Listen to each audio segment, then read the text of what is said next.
So before we start this video, I'm gonna quickly tell you guys about how we got 3 more video upload on this channel left for 2018.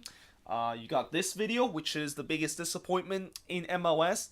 I got the news of the week that I'm gonna do tomorrow, the last news of the week that I'm gonna be doing for 2018.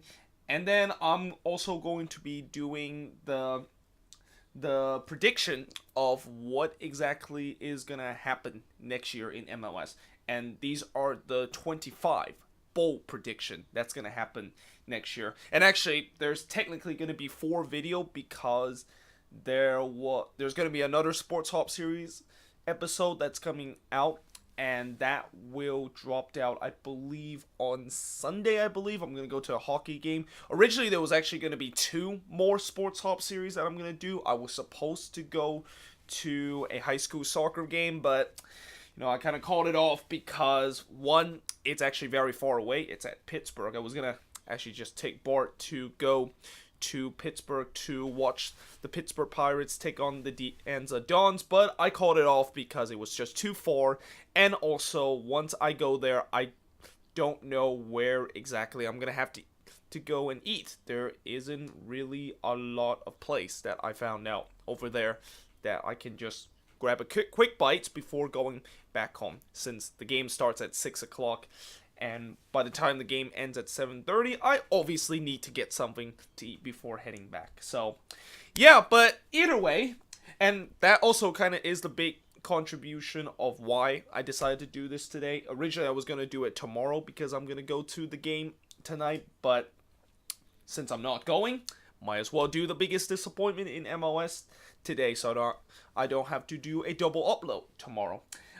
So as it was for the biggest surprises in MLS, these 10 things are not in a ranking. It's not in a specific order. Although number 1, in my opinion, is the most disappointing thing in MLS. And as a Quakes fan, you probably know why number 1 is the most disappointing, is that they recorded one of the worst season in league history. I mean, only 4 wins this season, and I think we got 23 points this season. That is one of the worst points total for any team in MLS in the 22 year of the league history, and it is easily the worst point total that the Quakes have put up in a single season in their franchise history. And yeah, a lot needs to be changed next season. And as much as we have Almeida as what many Quakes fans thinks he's a savior and stuff like that, yeah, we haven't really done much in terms of changing the squad. And you can't tell me a 4-win kind of squad that we currently have will do very well next season and will just make the playoffs just because we have Almeida in our disposal. But yeah, that is easily my most disappointing thing about this MLS season, but that's because I'm a Quakes fan. Certainly, if you ask anybody that is not a Quakes fan, that is certainly not the most disappointing thing from this season. But the second most disappointing thing from this season is the Galaxy. I mean, that epic final day collapse, that epic decision day collapse, I think, in my opinion, that is probably the biggest collapse we have ever seen in decision day. I don't recall any decision day where a team did what the Galaxy did in decision day. And just to kind of refresh your memory and kind of just make the pain even more and put just a little bit more salt in the gaping wounds of the Galaxy fan. So what happened on decision day was that they were playing against the Galaxy, or not the Galaxy, but they're playing against the Dynamo. They were playing at home at StubHub Center. All they need is a win, and they're through to the playoffs. And they took a 2-0 lead. And keep in mind, this was a Dynamo team that pretty much just put the plug off after they won the US Open Cup. Like, after the US Open Cup, the Dynamo just basically unofficially end their season, and nobody was really trying. And this was also a Dynamo team, like last season, are very bad on the road and have struggled mightily on the road. And the Galaxy were up 2-0 at home. You would think for sure after that, there's no way the Galaxy was going to blow it. But little did we know in the second half, and in a span of just 20 minutes, they absolutely blew the lead. And they not only just blew that lead, but they end up giving 3 unanswered goal and end up losing this game 3-2. I mean, that is just one of the biggest choke job you will ever see in a game.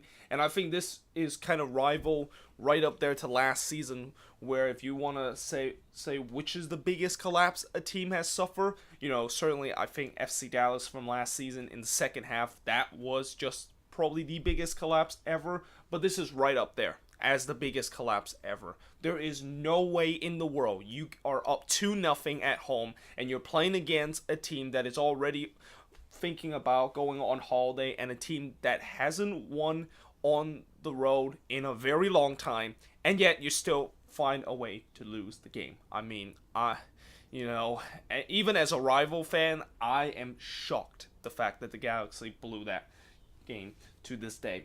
The third thing, player acquired by new team had a shockingly bad season. Example, Justamirin, Sasha Kleshin, and David Akam. And I guess you might as well just put the 4 players that were acquired by Orlando City, which I'll of course get to on number 7 of the biggest disappointment in MLS, and put all of them in this category, because none of those players really live up to their potential. And certainly Justamirin, he only lasted 6 months at Orlando City before getting shipped back to Columbus.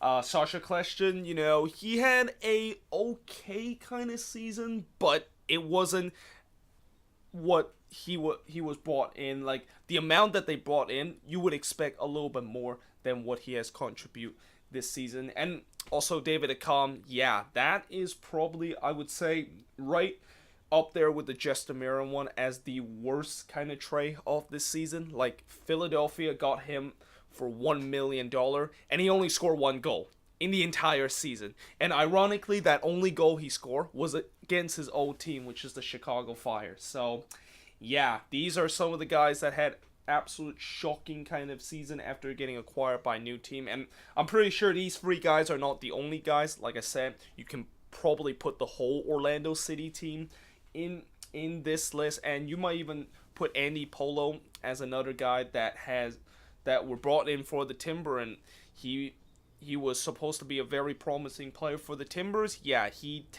ended up not even cracking in the starting 11 and had trouble cracking into that team. The fourth thing, neither New York club made it to the MLS Cup, and I think that is just another chapter of failure that both New York club has suffered. NYCFC and the Red Bulls, it's just something about these 2 clubs that is just, it feels like failure is written in their root, and especially for the Red Bulls too. I mean, the best season in MLS history, you got 71 points this season. You broke the record that TFC held last season, and yet you still can't get it done against Atlanta, a team that you basically owned them. Like, if there was any team I thought this season could beat Atlanta to that MLS Cup, it has to be the Red Bulls, because the Red Bulls have their number. And yet, somehow, in some way, Atlanta basically took care of them in just 1 game. Yeah, just 1 game. The second leg wasn't really a factor whatsoever. And then, of course, NYCFC, well, I would say that their failure was kind of like written on the walls before the playoffs begin, because they completely fell off a cliff after Patrick Vieira left this team.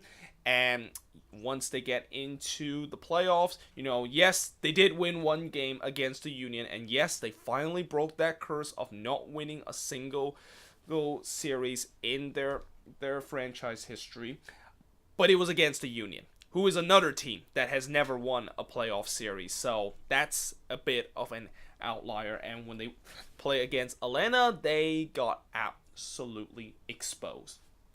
The fifth thing is that some of the new coaches that arrived in the league had an absolute shocking season. So guys like Michael Starhay, Anthony Hudson, and Duman Turan, all 3 of these guys had an absolute shocking first season. I mean, Michael Starhay, I don't really need to say more, because I've been saying how much failure this guy's was with the Quakes, and all the hashtag StarHey out that has gone on my Twitter feed.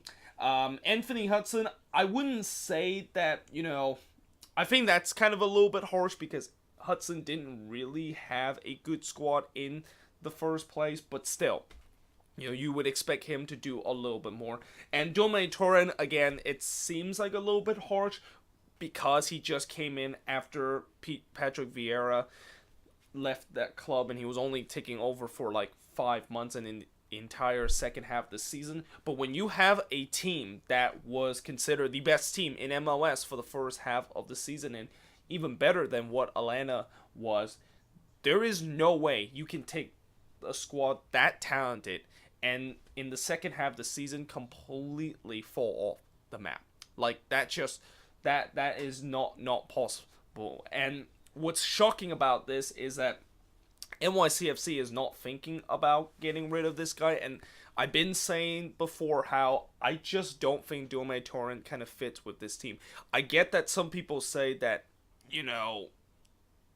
the way that he wants to set up this team and some of the tactics that he want to use for this team wasn't really fit with what the NYCFC players want, and it just doesn't really kind of fit. And sometimes that does happen with a new coach coming in. Sometimes if you're a very successful team and then you have a new coach coming in, change all the tactics and stuff like that, it's going to take time for the players to learn. But in those 6 months, I didn't really see any improvement whatsoever, and you just wonder, will he actually be successful at NYCFC? And if he end up to be successful in NYCFC next season, then maybe yes, it's because that the players are just learning the system. But for what I saw from those 6 months when he's taking over, clearly he is just at least 3 times worse than when Patrick Vieira taking that team with NYCFC. So yeah, he's one of the 3 coaches that I put on the list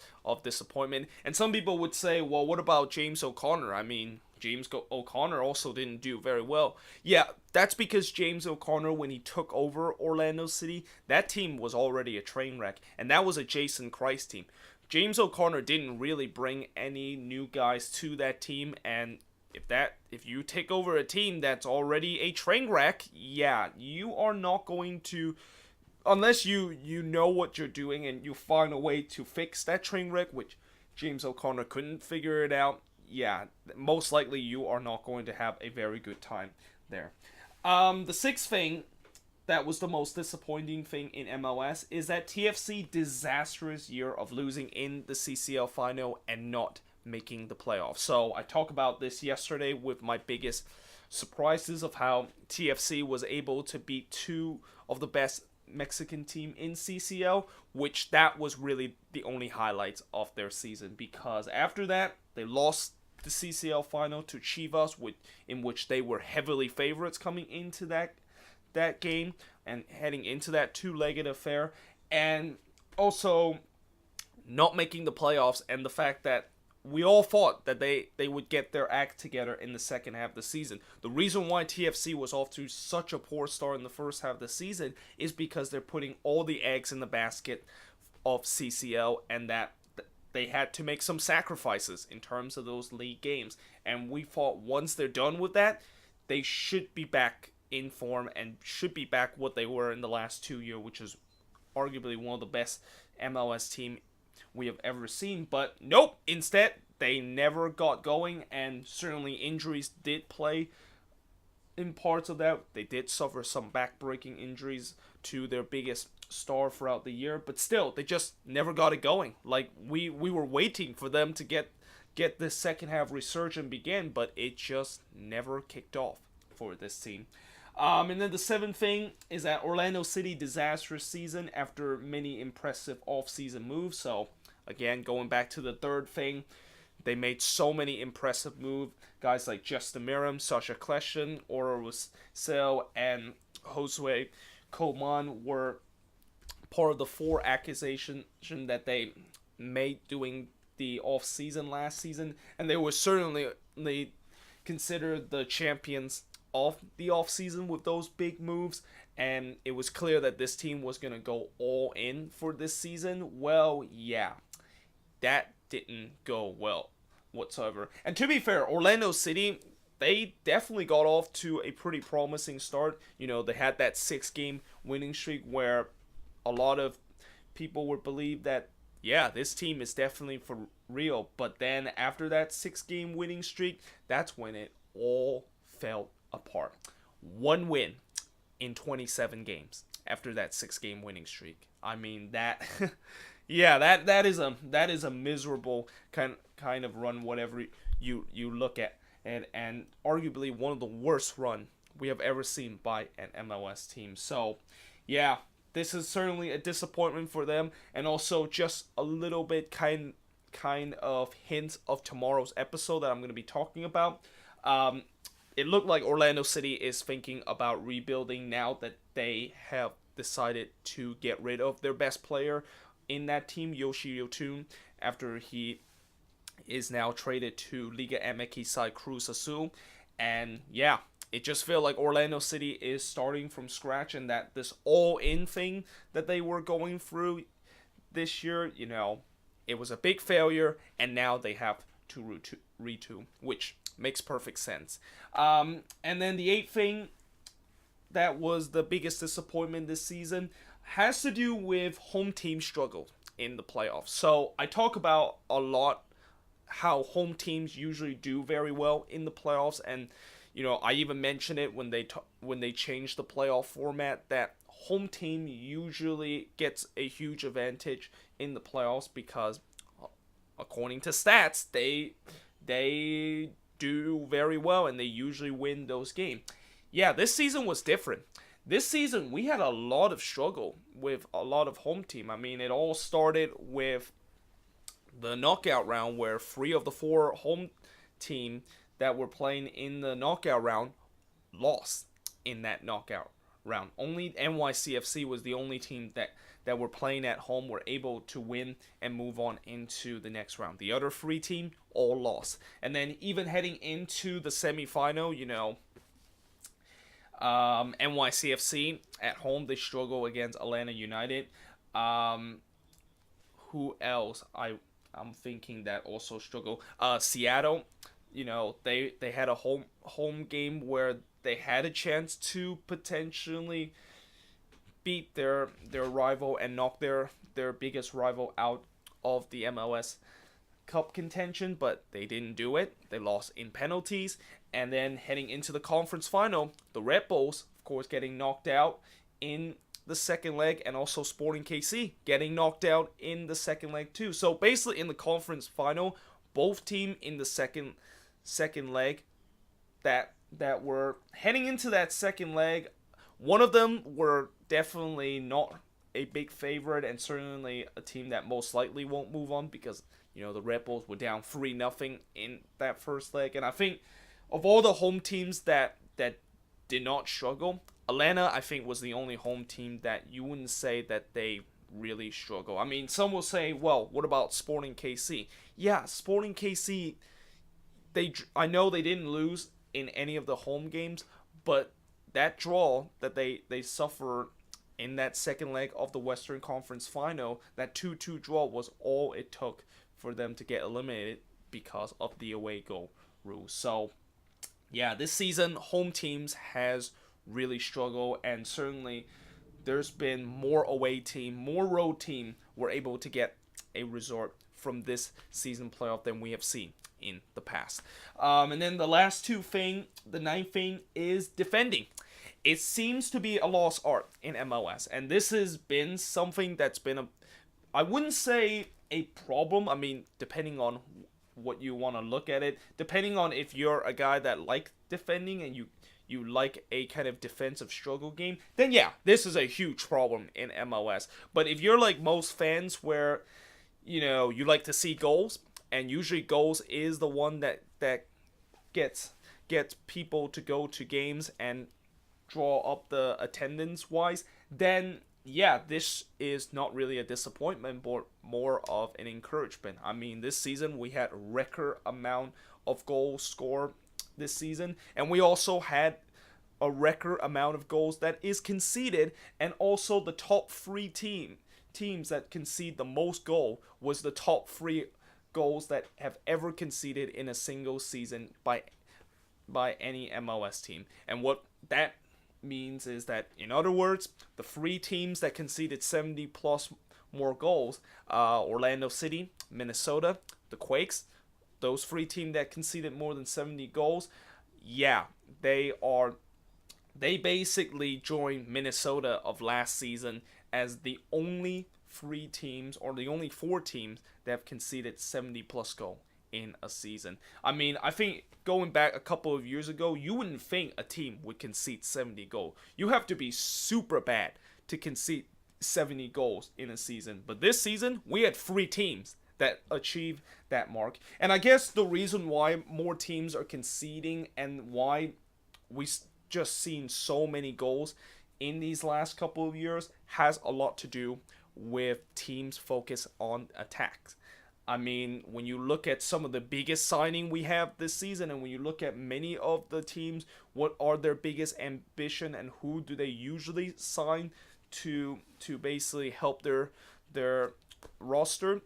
It has to be attacking player. I mean, I think almost every single DP player in the league are attacking player or midfield player. You never see a DP in this league where they are a defender or a center back or a fullback, which also hence adds to the headaches a lot of teams are dealing with when they need to look for a center back. So for example, my Quakes team, they need a center back. They need a fullback. Why have we not been able to do that?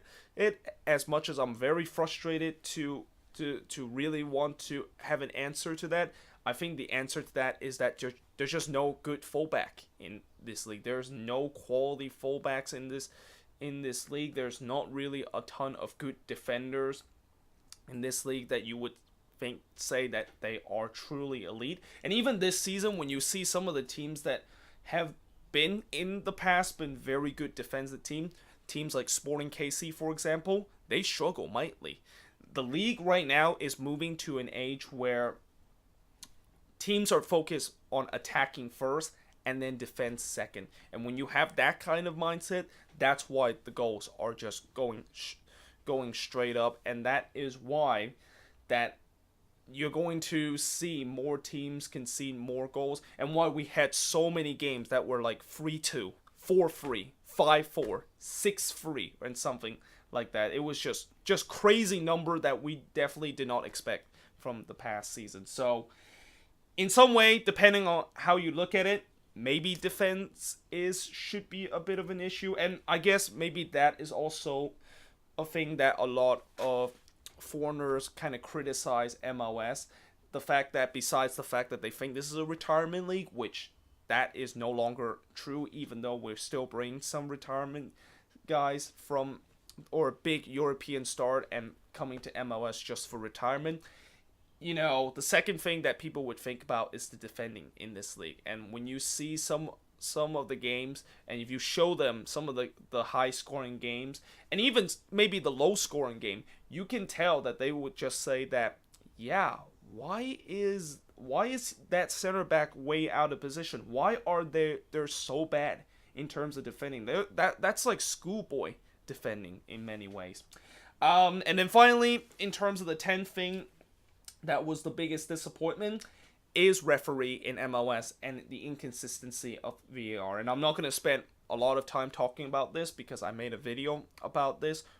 We talked about how bad referee has been this season, and just overall how Pro needs to sort this out, and how MLS got to figure out a way to solve this issue that Pro is having, where they're not really either punish referee for making bad decision, or they're not holding them accountable by making bad calls. There's just been so many games this season that has been determined because of bad refereeing decision. And it's the same thing with VAR too. You know, like it or hate it, you know, we can all agree that VAR this season has been inconsistent, and there's definitely a lot of evidence that help fuel a lot of anti-VAR people and a lot of anti-VAR kind of believer that VAR should not exist in MLS.